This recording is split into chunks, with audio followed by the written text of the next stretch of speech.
Hi guys, I'm back with Wednesday's English, bit more taking flight for you all. Thanks to the people who've said they're enjoying it, the people who've got in touch and said they're really enjoying the story, the film, the work we've been doing. That's really nice. Thanks for letting me know. As I say, I quite like it, so it's nice to hear that you do as well. Let's see what we've got lined up today. So first of all, if I can get the PowerPoint going. Here we go. Right. First of all, is following on a little bit from yesterday. Yesterday, we had a little look at some thesaurus work. Get you a bit of practice on using the thesaurus, finding those synonyms, those other words to try and make our vocabulary a little bit better. Let's get using some new, different words. So sometimes, though, when you use a thesaurus, it doesn't really work. And I've got a little thing for you to have a go at here. So you've got a very short letter, a little bit of a note.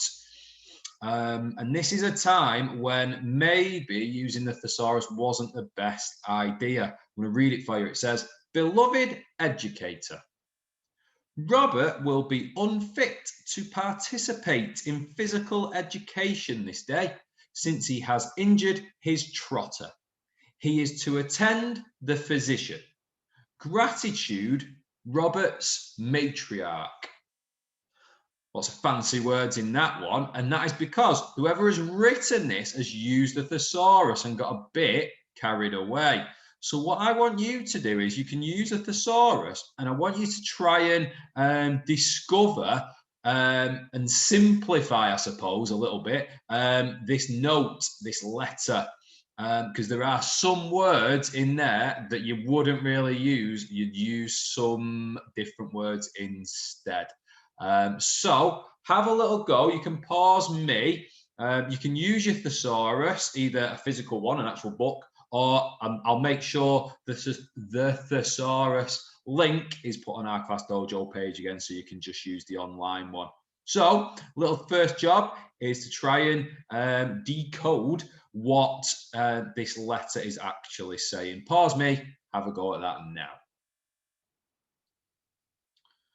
All right, so hopefully you've had a go at that one. This is when a thesaurus probably isn't the best plan and you could be a bit simpler. But today you had to either use the thesaurus or maybe you might know what some of these words are anyway. And then you have to try and simplify this note. And this is what it should really say. It's dear teacher. So instead of beloved educator, dear teacher. Robert will be unable to take part in PE today. So Robert will be unfit to participate in physical education. He's not going to do PE. As he has hurt his foot. Instead of foot, trotter. He is going to the doctor. He is to attend the physician. Fancy. And then instead of gratitude, gratitude means thank you. And then Robert's mum, before it said Robert's matriarch. Oh, how very splendid. So there you go.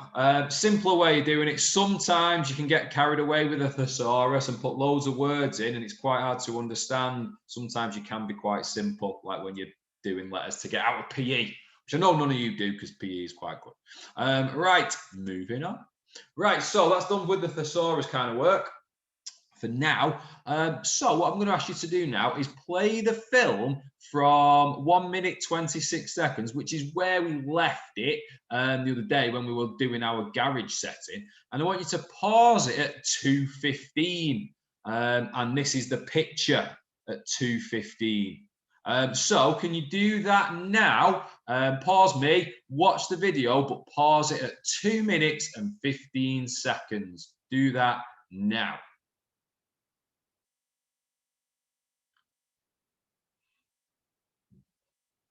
All right, so a couple of questions. First of all, did you see the escaped zoo monkeys? So in this little part of the film, between 1 minute 26 and 2 minutes 15, there are some escaped zoo monkeys that Grandpa is telling Tony about. Couple of things for you to think about. You can talk about this in class if you're in school, or with your people at home if they're about. Are the escape zoo monkeys really there? Or what is happening? And as well, look at this picture. This is where you should have paused your film. What can you see in the distance? So you can pause me again, have a little chat about that.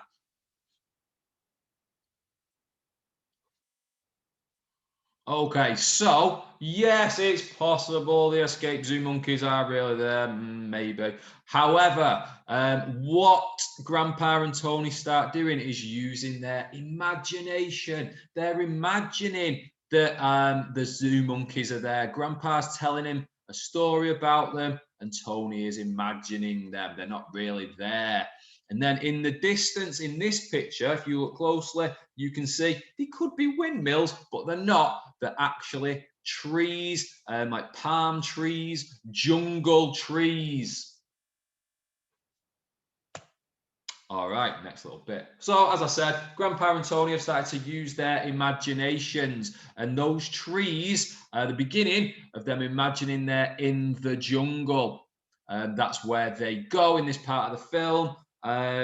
They are suddenly transported. They're not just walking down the street with all the houses and cars passing by anymore. They are now in a jungle because they are using their imagination. So what we need to do now, a little bit of a stop-off point. What sort of things do Grandpa and Tony see and do in the jungle? Things they might see, things that they might do, what might happen to them while they are in the jungle. You can pause me, watch a little bit more of the film while they're in the jungle, and try and answer that. You don't need to write it down. Just have a little look, a little think. If you want to write it down, you can do. Totally up to you. So pause me, have a little look at the jungle adventure now.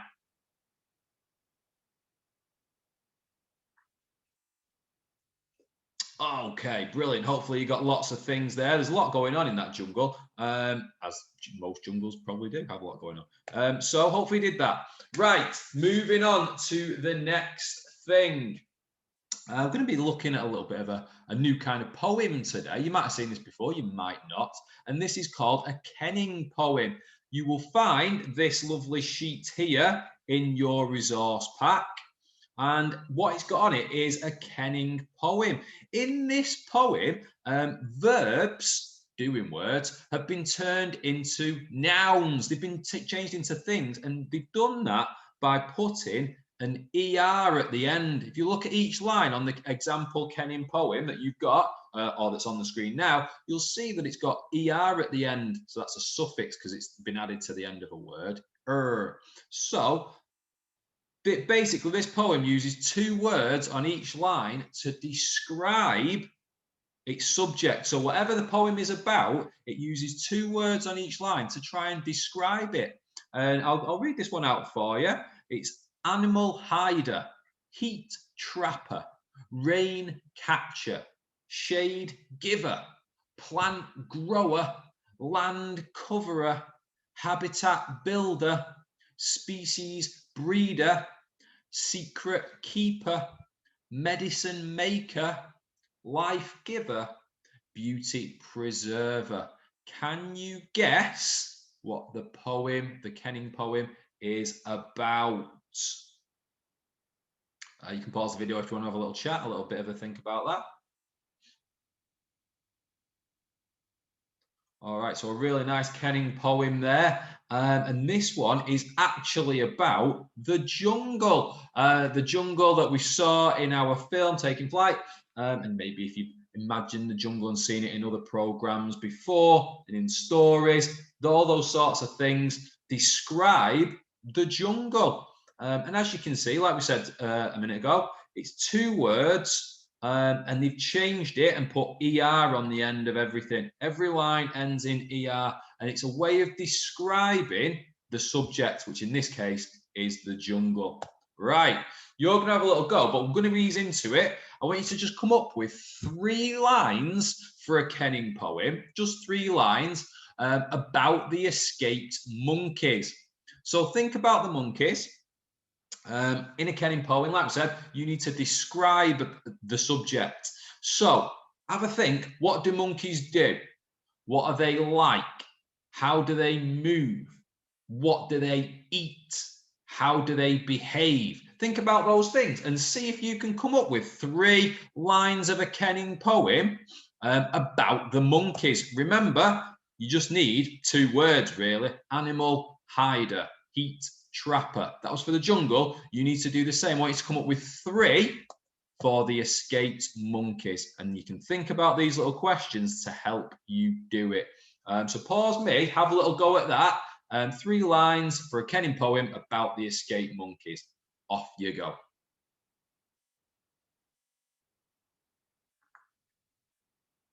All right. Hopefully you've managed to do that. Hopefully, if you're in class, you got some different ones. If you came up with more than 3, brilliant. Well done, you. I had a little go, just a quick one. I came up with 5. So maybe you got one of these or something similar. Maybe you might use part of the word or another part of it. But I did tree climber, because I know monkeys climb trees, and in the picture I can see they're climbing trees. Vine swinger. So I was imagining them swinging through the vines of a jungle, swinging on the vines through the jungle. Shadow sneaker. This one I wouldn't have picked for monkeys in general, but I just thought these kind of monkeys, they seem to be in the shadows a little bit and they seem to be quite sneaky. So I went for shadow sneaker. Banana eater. Pretty straightforward. Head scratcher. I always see, whenever I go to the zoo, I always see monkeys scratching their heads a bit like that because they've got like bugs in them and things. So there you go. They were my 5. Maybe you got one of those. Maybe you got some of your own, some different ones. Brilliant if you did. If you want to send it me, you can do. But that is not the main thing. So you don't have to send me that. Here comes the main one. The main writing task today. You've guessed it. You're going to write your own Kenning poem, a full one now, not just 3 lines. And you can either choose to write your poem about Grandpa, you could write it about Grandpa, or another creature that could be found in the jungle. So we had a go, we saw the example about the jungle in general. We had a little practice at the monkeys. There's loads of animals in a jungle. If you want to do it on about another creature found in a jungle, you can do. Maybe a snake, a leopard, a lizard of some kind. Totally up to you. I don't mind. A bird, a parrot, or something. You can either do it about a creature from the jungle or you can do it about Grandpa. Now, this time your poem must have at least 8 lines. When we did the monkey one, I said we'll just do 3, little practice. Now you're going to do it at least 8. Yes, obviously you can do more than 8 if you want to, but I want at least 8 from you. Then, if you want to, you could do it on your laptop, type it all up, put some pictures around it, or if you've written it out, you could do some pictures as well. If you've chosen Grandpa, you could do a picture of him. Or if you've chosen to do a creature from the jungle, you can maybe draw the jungle, draw the creature, colour it all in, make it dead colourful, however you want to do it. All right, so one more time. You're doing a Kenning poem, either about Grandpa or about a creature from the jungle. It has to have at least 8 lines, but you can do more, and you can decorate it as well. You've got your example from the resource pack. You've had a little go at the monkey one. Now it's time for you to do your own. I'm looking forward to seeing these. And obviously, it's Zoom on Thursday. It'd be great if some people could read these out and show them on Thursday's Zoom. All right, that's it for today's English. Good luck with that one, guys. I will see you all a little bit later on.